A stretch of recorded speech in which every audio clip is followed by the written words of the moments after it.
তাহলে ভাবুন, আপনি বাড়িতে বসে অর্থাৎ ভারতে বসে আপনি বিদেশে ইনভেস্ট করার সুযোগ পাচ্ছেন থ্রু ইটিএফ। এবং এটাও দেখলাম যে বিদেশি মানে যেখানে সারা ভারত এই নিফটি এই গত 1 বছর রিটার্ন খুব কম দিয়েছে, নিফটি কত খুব সামান্য রিটার্ন দিয়েছে, সেক্ষেত্রে ন্যাসডেক 40, 50, 60% পর্যন্ত রিটার্ন দিয়েছে।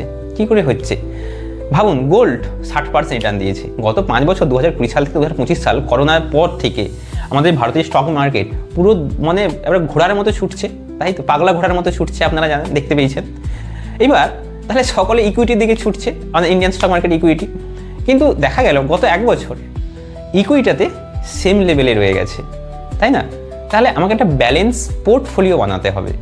সেই ব্যালেন্স পোর্টফোলিওর জন্য আমার মনে হয় প্রত্যেকের পোর্টফোলিওতে কিছুটা পরিমাণ গোল্ড, কিছুটা পরিমাণ বিদেশি মানে আমেরিকার যে ন্যাসডেক বলছি সূচক, সেই ন্যাসডেকের কোনো ইটিএফ নেওয়াটা বুদ্ধিমানের কাজ। তাহলে কি হবে, ওভারঅল পোর্টফোলিওটা আপনার এতটা নেগেটিভ দেখাবে না।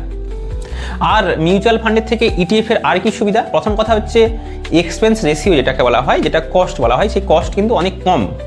দেখুন কিছু ক্ষেত্রে বেশি রয়েছে, কিছু ক্ষেত্রে, বেশিরভাগ ক্ষেত্রে মিউচুয়াল ফান্ডের থেকে ইটিএফে এক্সপেন্স রেশিও অনেক কম।